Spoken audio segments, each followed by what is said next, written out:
The poem begins with these lines: Earth has not anything to show more fair. Dull would be of soul who could pass by a sight so touching in its majesty. This city now doth like a garment wear, the beauty of the morning silent bare. This means what? Earth has been called or compared to a woman who is very fair, beautiful, but without any show, without any makeup, without any adornments, without any artificiality. It is like a careless beauty that looks beautiful in its simplicity. So, earth is compared to a woman which cannot be more beautiful. That means it is beautiful to the utmost level, to the farthest level. It cannot be, it cannot appear more beautiful than this. And a person who is unable to see this kind of a beauty is dull. There is no enthusiasm in his soul. That is why dull would he be of soul who could pass by a sight so touching in its majesty. It is so touching, royal kind of a vision in front of the person. If a person is not able to admire such a beauty, then he would be dull. This city doth like a garment wear, and like a garment, we see that simile poetic device has been used, and this woman of a city is wearing a garment, but it is at the same time bare. So paradox poetic device can be seen here, and both the things can happen at the same time, because it is wearing the garment of simplicity, beauty, tranquility, and it is bare because it is bare of noise, pollution, chaos, and uh, all the negative things that would later be adorned by the city. This poem is unique because Wordsworth otherwise writes poetry on beauty of nature, but here Wordsworth is trying to convey his intense feelings and emotions about the 19th century London, which uh, had lost the natural beauty actually. It had lost greenery and cleanliness and tranquility. Yet, in the morning hours, in the wee hours of the morning, even this city, which is full of pollution later in the day, appears to be most beautiful, because ultimately the sky, the river, or the natural aspects remain where they are until man starts his activity of polluting the city. Until then, the city wears a beautiful um, look, a kind of simple look that can be seen in beautiful people without any artificial adornments. So he's seeing the simplicity uh, in nature, or he's seeing the beauty of simplicity in nature.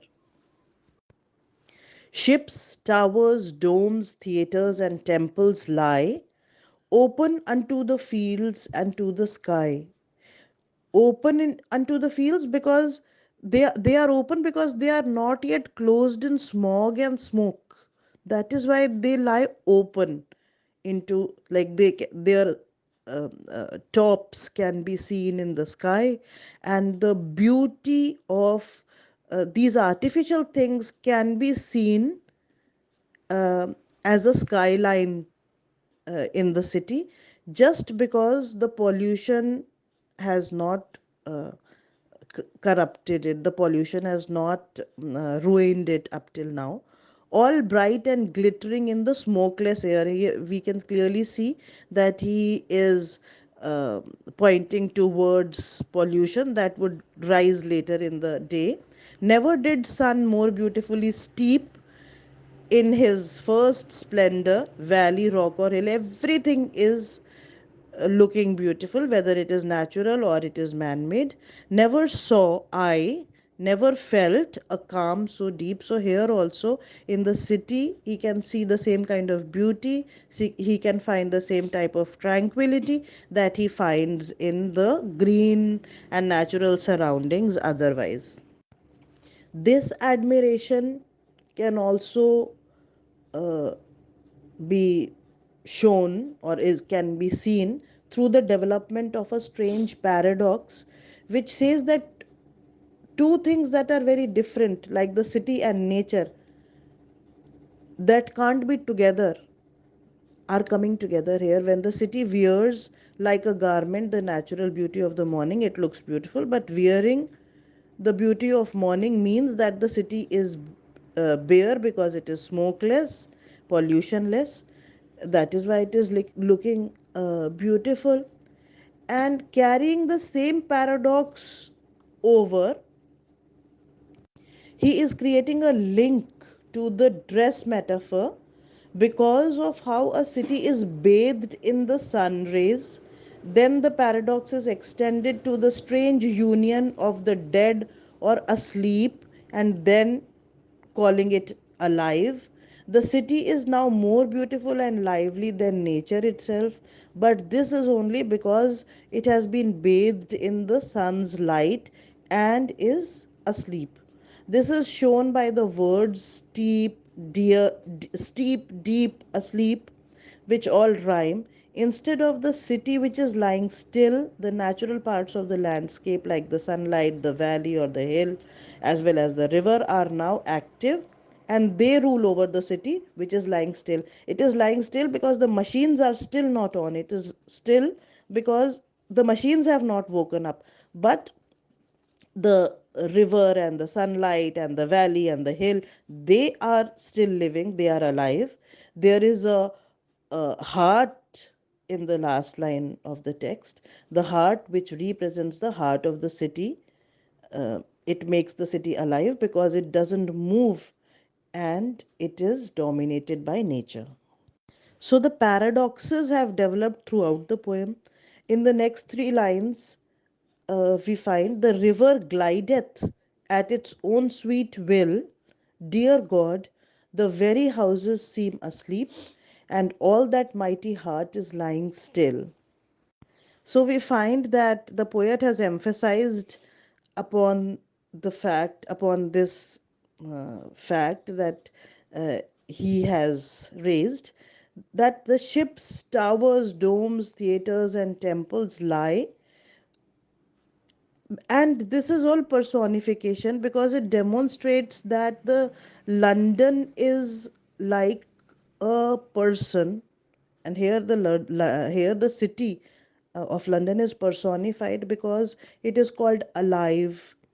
um, and these things also are personified in the city because they lie like human beings. So personification is amply used in this poem. And these things, these elements are emitting a fascination so elegant that he can only marvel in his admiration. Furthermore, Wordsworth may have used personification because he thought that nature was something that was made up of divine force, and Wordsworth often saw nature as uh, a divine and gigantic persona. He saw God in nature. He thought that nature is, you can say, one energy or one met, manifestation of God. That is why when he talks in terms of nature, he often personifies the things there in nature. And here he has personified the city also, the sky, the valley, everything. Because in this poem, London is like a person, and all these things are the parts, alive parts of an alive, personified object, that is city.